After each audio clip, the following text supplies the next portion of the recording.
keltskom rituáli mocnosti, pretože naši predkovia veľmi dobre vedeli, ako čerpať energiu Zeme, ako zdravo žiť, ako žiť v súlade s rytmom Zeme a s rytmom kozmu. Na záver som si pripravila pár takých tipov a trikov pre zdravie a krásu a mám tu zo pár kryštálov. Skôr než začneme rozprávať, tak chcela by som vám ukázať, že kryštály sú veľmi silné a pôsobia svojim elektromagnetickým polom na elektromagnetické pole človeka. Čiže skôr než vám o tom porozprávam, tak by som poprosila niekoľkých dobrovoľníkov, ktorí by si to chceli vyskúšať. Môže byť tehotná? Môže, pravda, že. Čiže mal by to byť niekto, kto sa cíti unavený a chcel by si dobiť svoju energiu. Čiže počas tej prednášky, tých zhruba 30 minút, budete mať možnosť si vyskúšať silu kryštálu. Poprosím vás, keby ste si sadli tuto dole dopredu. Potom niekto, kto má problém napríklad s vysokým pulsom srdečným, že kto má, alebo s arytmiami srdcovými, kto chce si skľudniť svoj puls, alebo sám seba, alebo sa chce dotknúť trošku duchovného sveta, čiže nadviazať kontakt so svojimi duchovnými sprievodcami. Je tu niekto, môžete prísť dopredu, áno. Je tu niekto, koho niečo niekde bolí?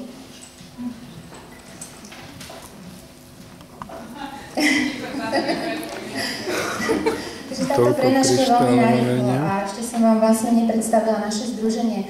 Združenie pre integrálne vzdelávanie. Máme tu zo pár letáčikov, poprosím manžela, keby ich vybral a tým, ktorí mali záujem, dal. Nevidím ho tu. Snáď príde z letáčiky. Naše letáčiky sú na tom vstupnom pulte, keď vchádzate. Venujeme sa verejnosti už 10 rokov, združenie vzniklo v roku 2000 a vlastne venujeme sa kurzom rozvoja vedomia a rozvoja tvorivosti, čiže máme kurzy malovania, kurzy meditácií, keltskú kultúru, kryštáloterapiu. Rozsah tých kurzov je veľmi široký. Preto som volila vlastne také oboznámenie sa s niečím prírodným, čo sa v našich kurzoch prednáša, čo sa ľudia u nás učia a s čím máme skúsenosti. Keďže som bola tak narýchlo na tento festival pozvaná, už som tu aj prednášala, len tento rok nie, ale nakoniec áno. Takže som veľmi rada. No a pokiaľ budete mať záujem, stačí si pozrieť webovú stránku ziv.sk. Na tých letáčikov na pulte to potom všetko nájdete a tam máte ponuku aktuálnych kurzov. Robíme aj kurzy individuálne, robíme od art terapii cez energoterapie, všetky možné druhy terapii. Pozývame odborníkov, spolupracujeme s umelcami, robíme výstavy. Na výstavy tu ešte mám, kto by chcel, prebieha aktuálna výstava 17 slovenských výtvarníkov v sídle, kde sídlíme v Doprastave na Košickej. No a teraz sa vrátime k tej kryštáloterapii, takže kto je ten, koho niečo bolí? Je to na takom mieste, že by ste si mohli tento krásny zelený malachit podržať na ňom? Dobre. Takže tie letáčiky poprosím. Čiže počas toho, keď budem rozprávať, vy si ten malachit pridržte na tom mieste, ktoré vás bolí, tak nejak pohodlne, lebo je potrebné, keď sa chcete liečiť kryštálmi, je potrebné uvoľniť všetko svalstvo. Snažiť sa nemyslieť na starosti, čiže uvoľniť sa fyzicky, emocionálne aj psychicky. Vtedy môže nastať samoliečivý proces v organizme a vtedy vlastne všetky liečivé sily podporené tým elektromagnetickým polom, napríklad kryštálov, alebo aj keď pijete bylinný čaj, sú oveľa silnejšie. Dobre. Kto sa cíti veľmi unavený? Kto by chcel dosiahnuť svoje ciele, kariéru v tomto svete a nedarí sa mu? Na budúce. Nech sa páči. Tento krásny kameň sa volá kalcit. V dnešnej dobe Matka Zem pre nás pripravila obrovské množstvo krásnych kryštálov, ktoré sa vynárajú spod zeme. Sú kryštály, ktoré sú tu od nepamäti ľudstva a sú kryštály, ktoré vznikajú spájaním sa rôznych druhov. A kalcít sa momentálne začal nachádzať v krásnych farebných variáciách a vo veľkom množstve. Čiže vy si ho priložte na solar plexus, alebo tak si ho pohodlne položte do lona a držte si ho počas celej prednášky. Je niekto, kto by si chcel posilniť myseľ, pamäť, mozog, upokojiť sa?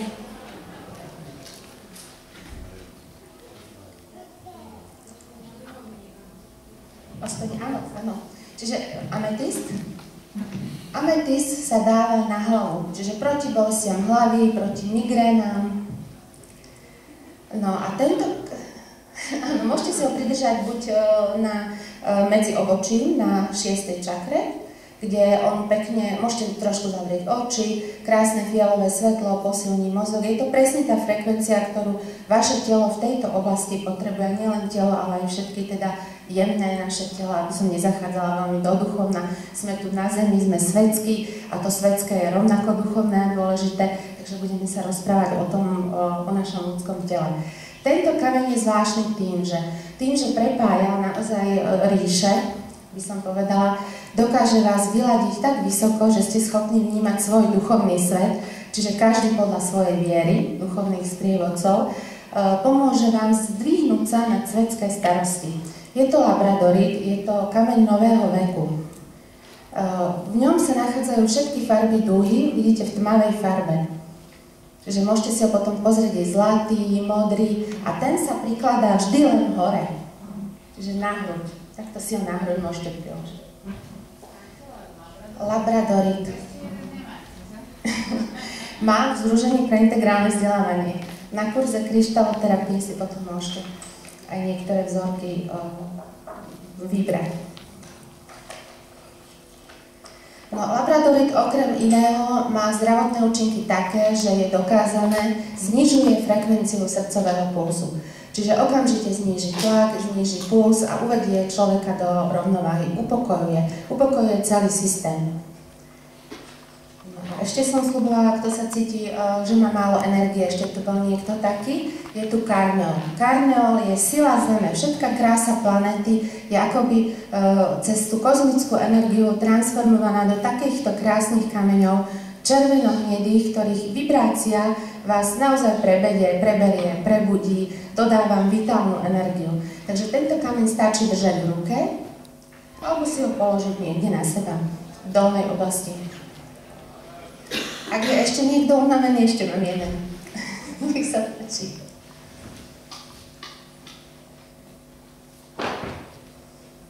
No a je tu niekto taký, kto by potreboval trošku zvýšiť svoj príjem, alebo teda viac hmotného bohatstva od Matky Zeme do svojho života?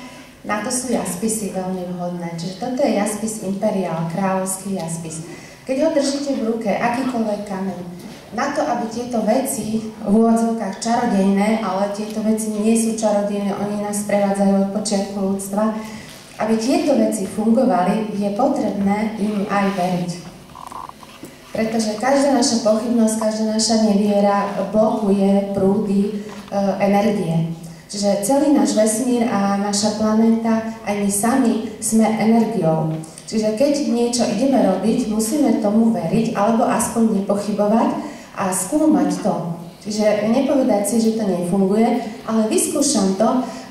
Základnou podmienkou je mať úctu k týmto silám. Čiže keď my s láskou k Matke Zemi ten kameň držíme, obrátime sa v mysli a môžeme ju aj poprosiť, aby do nášho života vniesla viacej prúdov hojnosti, tak sa to začne diať.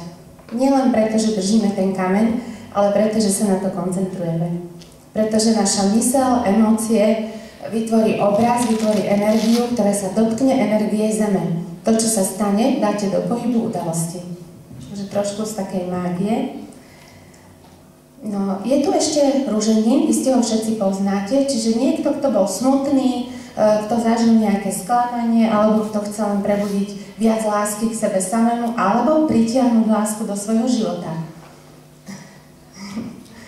Podržte na srdci.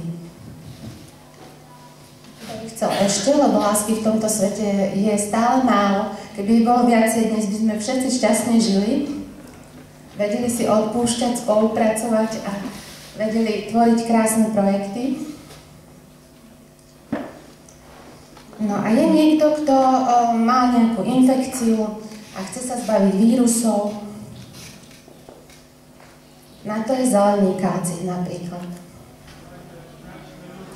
Priložte si ho na ktorékoľvek miesto, ktoré vás boli. Čiže keď ste boli zachrypnutí, tak na priedušky, keď to bolo nejaké kožné zranenie, na kožu. Čiže tieto kamienky zbavujú infekcie a vyrovnávajú akúkoľvek nerovnováhu kdekoľvek. Čiže kto chce, si môže ešte vyskúšať. Keď ho niečo bolí, keď má horúčku, alebo keď podľahol nejaké infekcii.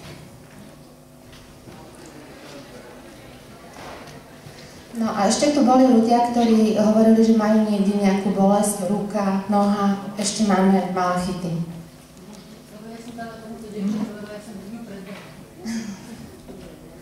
Dobre, ešte je tu jeden.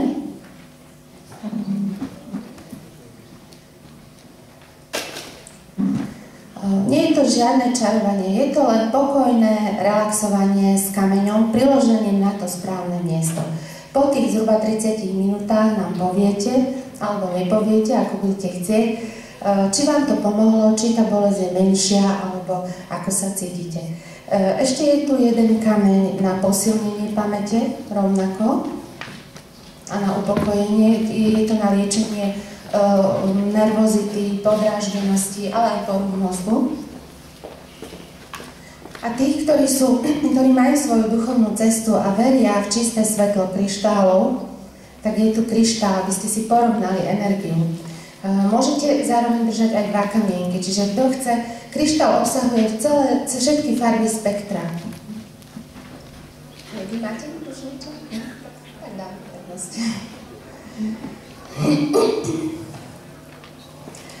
No, aby som teda aj ostatní uspokojila. Potom vás ale poprosím tie kryštály naozaj dať sem dopredu, pretože oni slúžia na kryštáloterapiu pre ľudí, ktorí chodia k nám do združenia.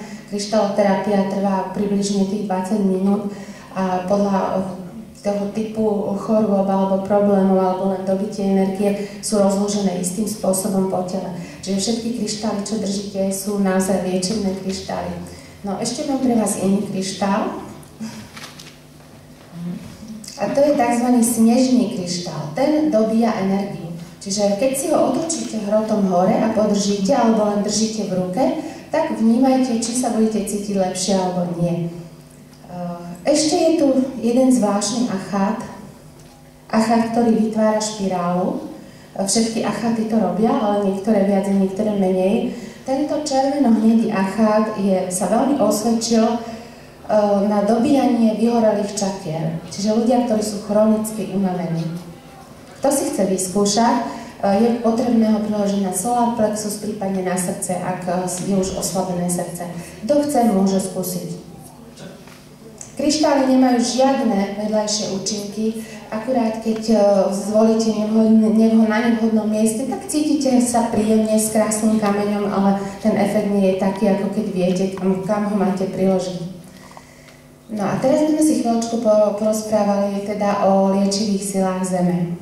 Ja si sadnem, ak dovolíte, lebo som dobehla v poslednej chvíľke a nechcem, aby som tu pôsobila nohami zadýchane. Môžem sa ešte opýtať, že tento sa ako volá? Som prepočula, ten modrý. Vy máte malachit v ruke? Nie, sodavit. Ďakujem. Takže žijeme na tejto krásnej modrej planéte, uprostred našej galaxie, uprostred vesmíru plného mnohých a mnohých galaxií. Všetko sa navzájom ovplyvňuje. Čiže naša matka Zem je vlastne stvorená z mnohých vrstiev elektromagnetických polí, keď si uvedomíme, že čo to vlastne je. My vlastne sedíme na obrovskej guli plnej žeravej lávy, rútiacej sa vesmírom. Čiže človek, ktorý si príliš zakladá na materiálnych veciach, keď počuje toto, musí sa cítiť neisto. Zároveň tento systém energetický je veľmi presný. Všetko má svoj význam. Čiže všetky planéty obiehajúce okolo našej Zeme, Slnko, Mesiac ovplyvňujú život na Zemi. Znalosť týchto cyklov je je veľmi dôležitá pre zdravie človeka. Už iste každý z nás počul, kedysi dávno sa ľudia viacej riadili pohybom Slnka, planét a hlavne Mesiaca. A dokonca aj záhradkári vedeli, kedy majú sadiť ktoré rastliny. Čiže elektromagnetické